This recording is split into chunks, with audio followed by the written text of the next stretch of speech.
At 32, I was a seasoned mechanic, having honed my skills since my teenage years. I took pride in my work, transforming complex machines into smooth-running vehicles. It was honest labor, and I loved every bit of it. Then came Sarah. She entered my life with designer bags and an air of sophistication. Despite our contrasting worlds, we connected. She seemed intrigued by my passion, often visiting me at the garage. Her interest felt genuine. We married after 2 years of dating. I had just purchased a modest home, a testament to years of hard work. Her father co-signed the loan, but I made every payment. Sarah appeared excited about our future. However, as her career advanced, things changed. She began to distance herself, attending late-night meetings and spending more time with a colleague named Mark. At social gatherings, she introduced me as a business owner, avoiding the term mechanic. It stung. The final blow came when I discovered her affair with Mark. Feeling betrayed, I filed for divorce. In court, they tried to belittle me, painting me as unambitious. But then the judge revealed my side.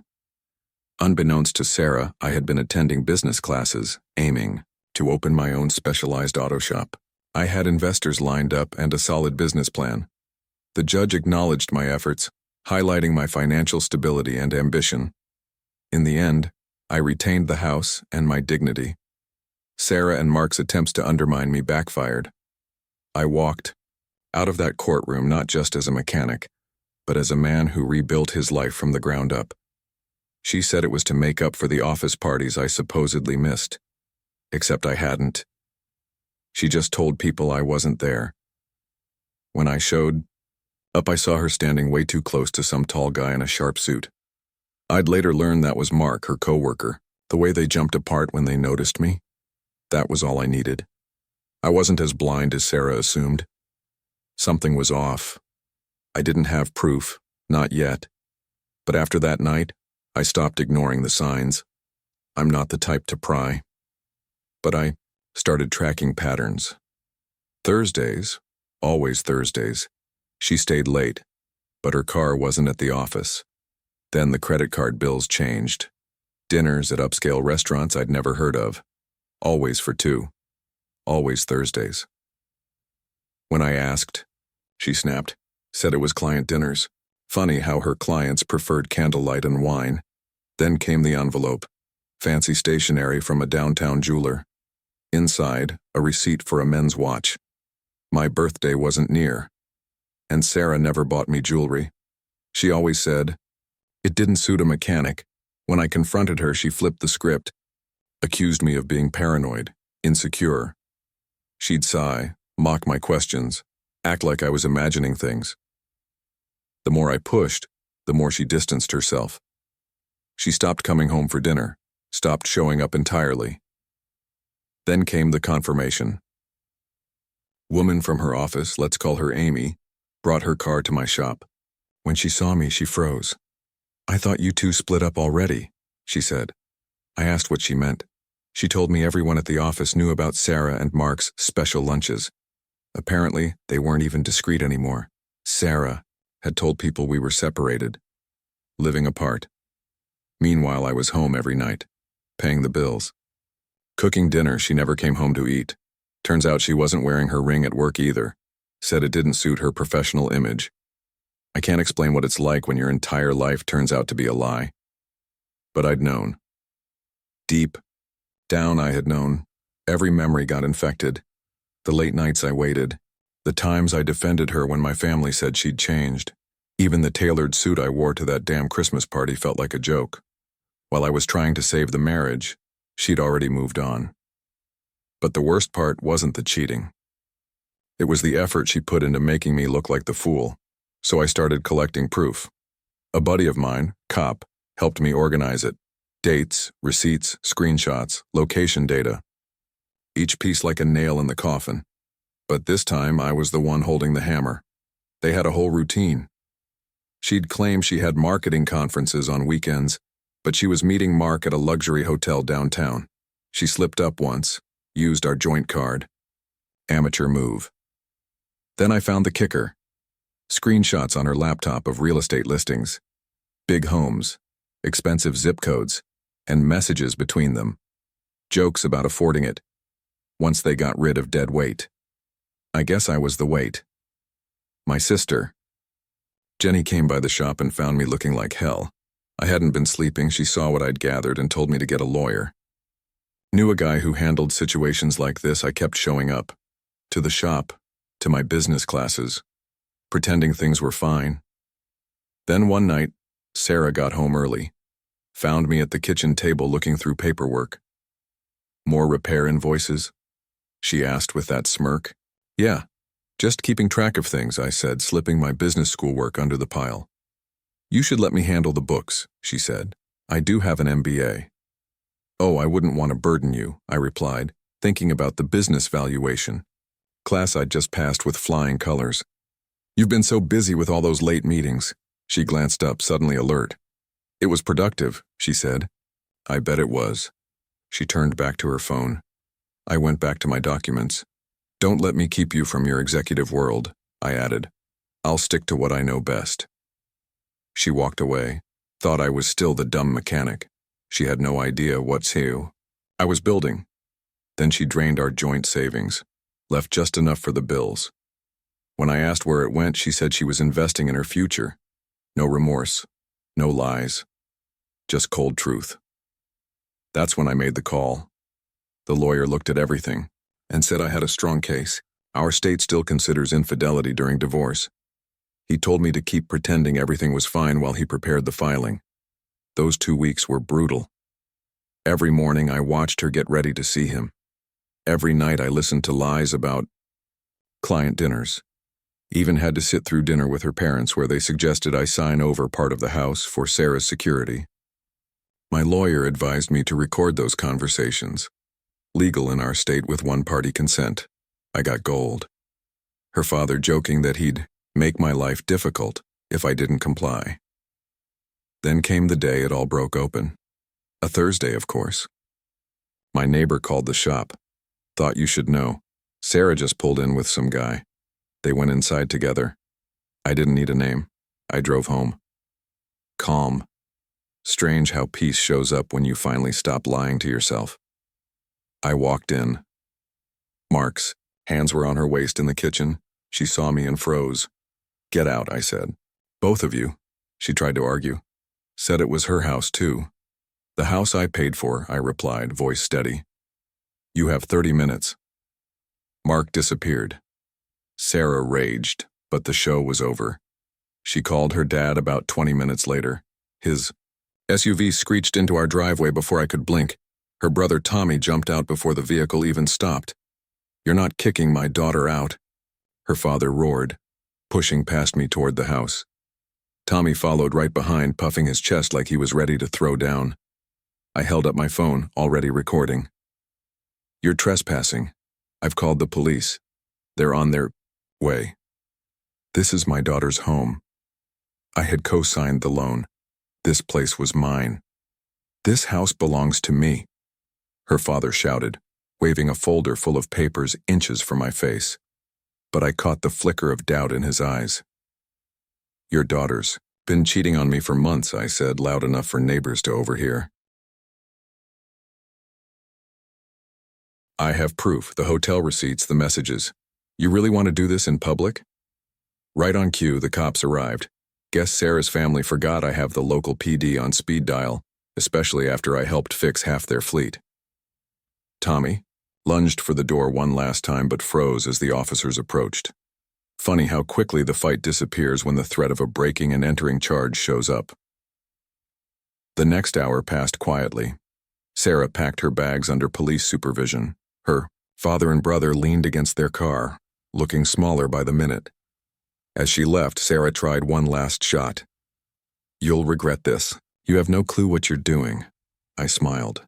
Actually, for the first time in ages, I knew exactly what I was doing. The next day, my lawyer filed for divorce. Sarah was served papers at work. I heard later she threw a fit, crying to coworkers about how heartless I was. Meanwhile, she was scheming to take half my assets and move in with Mark all along.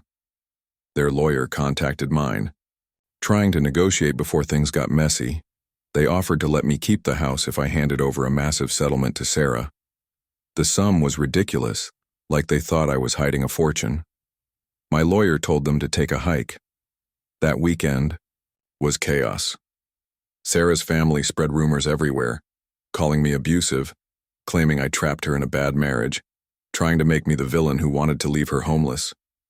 Some of her friends posted nasty things about me on social media. My sister wanted to respond, but I told her to let them dig their own grave.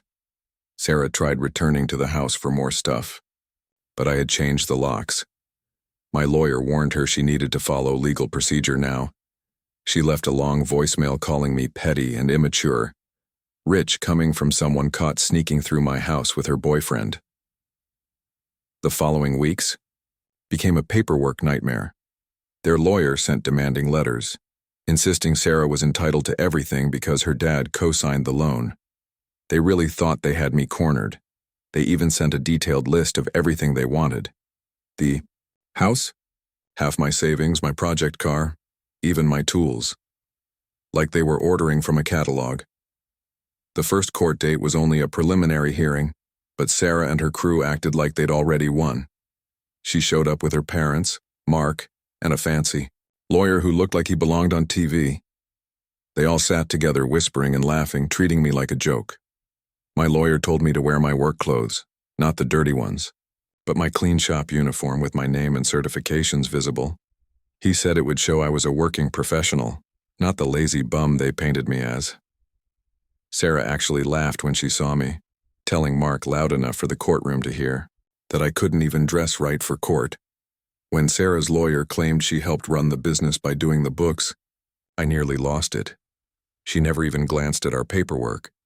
Then they dragged in the house with Sarah's dad testifying that he co-signed because I wasn't financially stable, making it sound like charity. My lawyer sat calmly taking notes while they spun their false tale. The real drama began when they tried to downplay Mark, calling him just a work friend supporting Sarah during a tough time. My lawyer had copies of their texts, hotel receipts, and photos of them together during supposed work trips. Sarah's mom got up for a dramatic speech, saying Sarah deserved a better life than being married to a mechanic.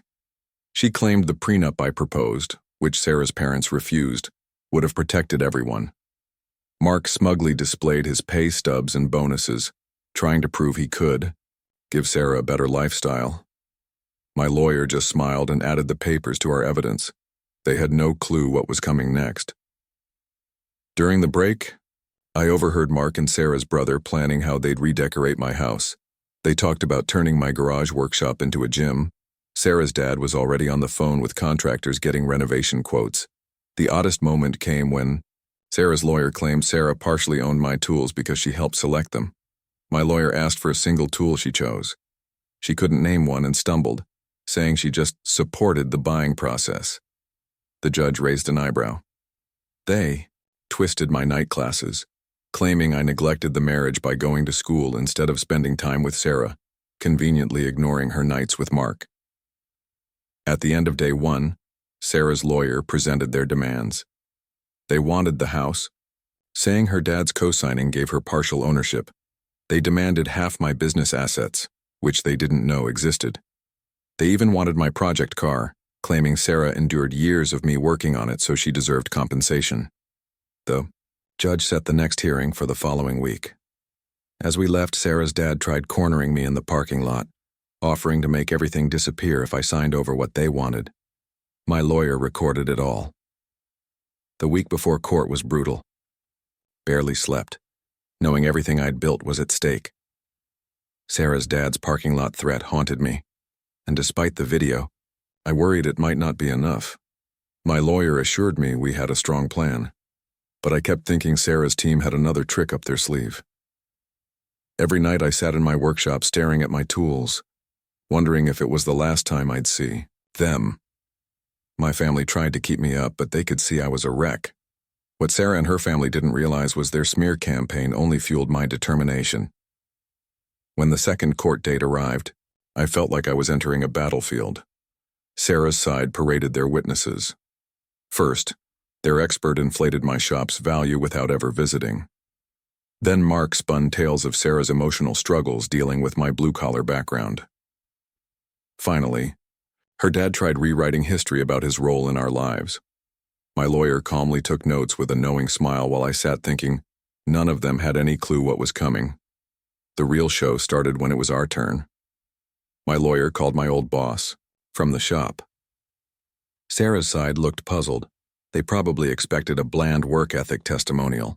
Instead, he pulled out a contract from 6 months prior.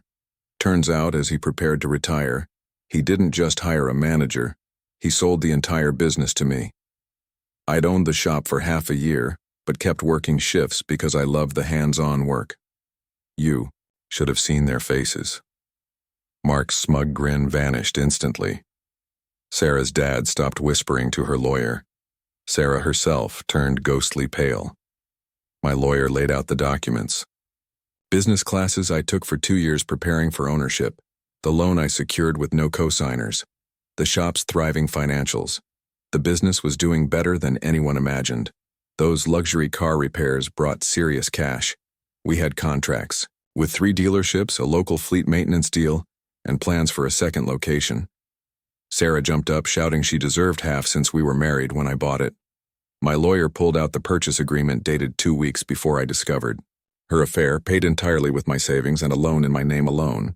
The judge asked Sarah why she claimed to be involved if she never knew about the sale. Her lawyer tried spinning tales about me hiding assets but failed. We had proof she was with Mark on the day I signed. Sarah's dad tried one last time, raising the house loan. Again, my lawyer showed I'd refinanced it months ago, approved solely on my business income. Sarah's dad wasn't even on the loan anymore. During the break, chaos broke loose. Sarah screamed at her lawyer for not digging deeper into my finances. Mark disappeared, probably realizing his gold digger plans just evaporated. Sarah's brother frantically called someone on his phone while her mom tried calming the storm. Her dad's face was beet red as he yelled at his lawyer about missing the business purchase. My lawyer captured everything on his phone. It might be handy if they tried more tricks. Back in court, Sarah suddenly switched tactics. Tears.